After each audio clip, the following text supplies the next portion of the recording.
की। प्रियो, मैं परमेश्वर के वचन की एक विशेष और खूबसूरत बात को आज आपसे बांटना चाहूंगी, जो कि आने वाले दिनों की तैयारी के लिए बहुत आवश्यक है। और परमेश्वर के अनुग्रह से मुझे कुछ विशेष बातें प्राप्त हुई। उनमें से एक विशेष बात है कि प्रभु की इच्छा है कि उसके लोग उसके साथ में सहभागिता रखें और उपवास और प्रार्थना के द्वारा उसके सम्मुख ठहरे। प्रियो, अधिकतर हम आजकल के दिनों में ऐसे पा रहे हैं कि हम सब इतना ज्यादा व्यस्त हो गए हैं कि हमारे पास में परमेश्वर के साथ में या उसके सम्मुख बैठने का हमारे पास में समय नहीं है।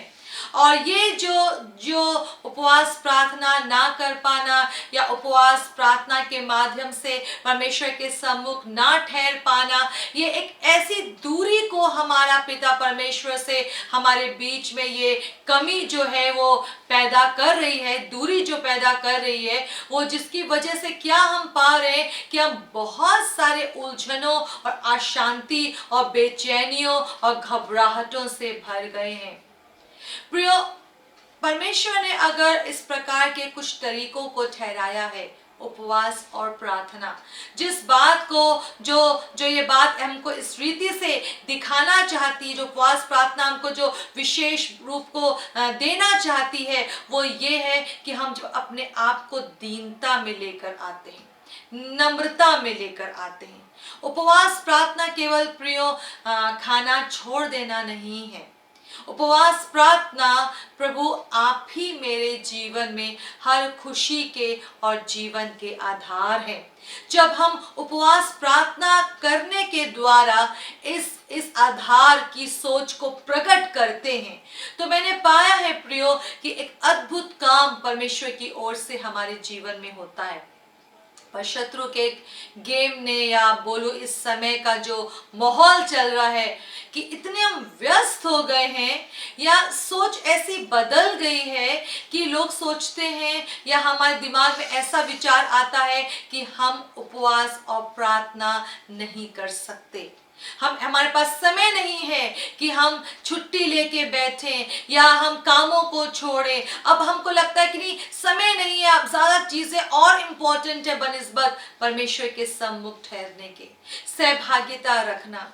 प्रियो, परमेश्वर पिता चाहते हैं हमसे विशेष बात करना, हमको चंगा कर देना, हमको छू कर खड़ा कर देना, क्योंकि प्रभु के वचन में दूसरा इतिहास उसके 7 अध्याय के प्रियो 14 पद में ऐसा लिखा हुआ है, तब यदि मेरी प्रजा के लोग जो मेरे कहलाते दीन होकर प्रार्थना करें और मेरे दर्शन के खोजी होकर अपनी बुरी चाल से फिरें, तो मैं स्वर्ग में से सुनकर उनका पाप क्षमा करूंगा और उनके देश को ज्यों का त्यों कर दूंगा। पिता की इच्छा नहीं है प्रियो कि हम अपनी बेचैनियों में रहें। पिता की इच्छा नहीं है कि अपने आंसुओं में ही अपने जीवन को बिता दें। पिता की इच्छा ये है कि हम अपने जीवन में परमेश्वर की ओर से एक विशेष चंगाई को, छुटकारे को और शांति को प्राप्त करने पाए। पर जब दीनता के साथ में पिता के सम्मुख आते हैं, हम उसको प्रथम दिखाते हुए जब हम पिता के सम्मुख आते हैं, उपवास प्रार्थना के माध्यम से जब परमेश्वर के सम्मुख ठहरते हैं, तो प्रियो मैंने इस बात को देखा है, एक विशेष छुटकारा आने पाता है।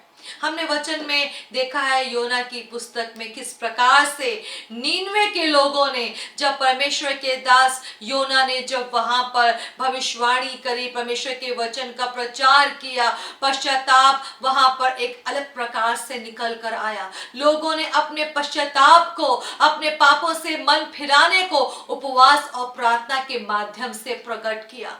3 दिन लगातार वो परमेश्वर के सम्मुख ठहरे रहे। ओ प्रियो, जबकि आने वाले दिनों में जब हम देख रहे हैं कि चीजें बिगड़ रही हैं, हालात बिगड़ रहे हैं, बहुत सारी डराने वाली बातें हैं, और अभी भी हम उन घबराहटों को कई बार महसूस करते हैं, क्योंकि जो चीजें आकार ले रही हैं वो सच में भयानक हैं। पर पिता के, परमेश्वर के लोगों के लिए वो बातें भयानक नहीं है, क्योंकि जब हम दीन होकर उसके सम्मुख ठहरते हैं, हम उसकी बाट जोते हैं, हम उसके चेहरे को निहारते हैं, तो प्रियो स्वर्ग की महिमा स्वर्ग पर मन लगाने वाले लोगों के लिए उपलब्ध हो जाती है। वो लोग जो निरंतर ये देखते रहते हैं कि उनका पिता परमेश्वर ही है जो उनकी सहायता करता है, जो उसको अपने प्रभु के रूप में खोजते रहते हैं, तो वो उसको पा लेते हैं। और योना के उस वचन के द्वारा जब नीनवे के लोगों ने पश्चाताप किया, उपवास प्रार्थना में गए, प्रियो, वो पूरा नगर बच नहीं पाया, वो पूरा नगर बच नहीं पाया। उपाय हमारे हमारे पास से बहुत दूर नहीं होता प्रियो, समाधान हमारे जीवन से बहुत दूर नहीं होता, आश्चर्य कर्म एक और मौका हमसे बहुत दूर नहीं होता, बिल्कुल निकट होता है।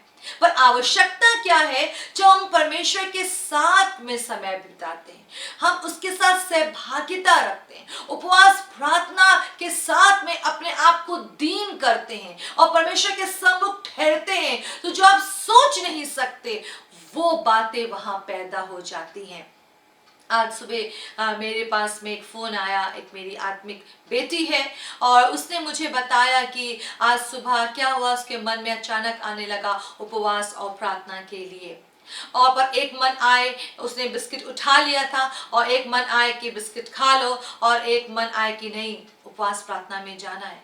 और थोड़ी देर उसके जीवन में मन में ये चलता रहा, एकदम से उसने कहा कि नहीं, जो पिता परमेश्वर की इच्छा है मैं उसको अपने जीवन में ग्रहण करती हूँ। और फिर उसने घोषणा करी कि मैं शत्रु की हर चाल को अपने जीवन में यीशु के नाम से कैंसिल करती हूँ। और उसने मुझे बताया जैसे ही उसने ये किया, उसी समय उसके हाथ से उसने बिस्किट नीचे रखा और उसको फिर भूख नहीं लगी, और सिर्फ भूख ही नहीं लगी प्रियो, जब वो उसी के बाद तुरंत प्रार्थना में गई, परमेश्वर के सम्मुख ठहरी, परमेश्वर ने अपने वचन से उसको आनंदित कर दिया। जो निराशाएं थी, जो जो कश्मकश थे, जो संघर्ष थे, परिस्थितियां इतना डरा रही थी, उसके ऊपर वो निकल कर आने पाई और परमेश्वर के वचन से वो सामर्थ पाने पाई, और वो उसने अपने जीवन में परमेश्वर के आनंद को अनुभव किया। हालेलुया।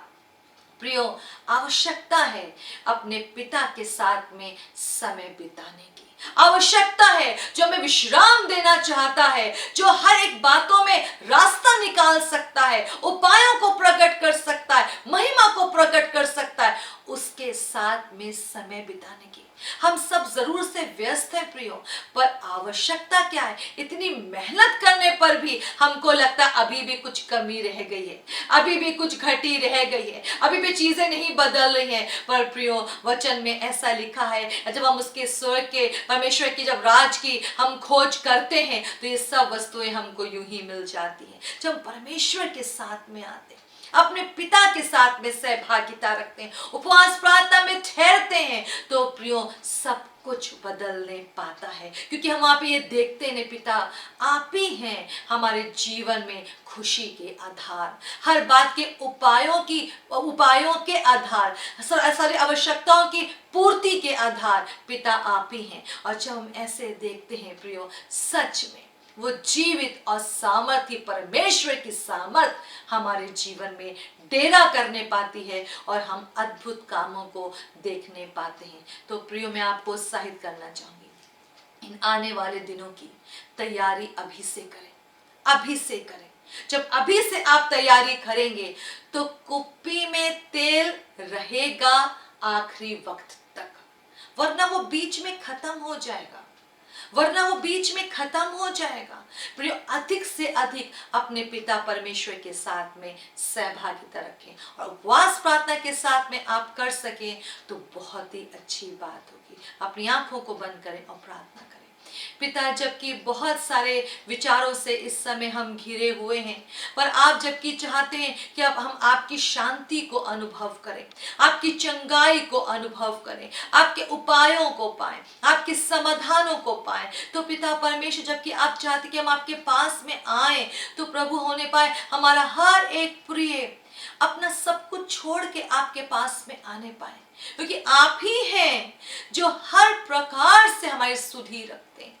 होने पाए उपवास और प्रार्थना जो एक सच में एक सामर्थी तरीका है, जिसके द्वारा हमने नगर को, लोगों को बचते देखा, हमने जीवनों में परिवर्तन आते देखा। हमारे लोग इस मार्ग को भी चुनने पाए ताकि अपने जीवन में वे स्वर्गीय सामर्थ की महिमा को देख सकें। पिता, आप मेरे लोगों की सहायता करें, पवित्र आत्मा मेरे लोगों की मदद करें ताकि वे तैयारी में जाने पाए, आपके सम्मुख पिता परमेश्वर के सम्मुख ठहरने पाए और विशेष महिमा को अपने जीवन में देखने पाए। धन्यवाद के साथ में इस प्रार्थना को मैं यीशु मसीह के नाम से मांगती हूँ, आमीन, आमीन, आमीन।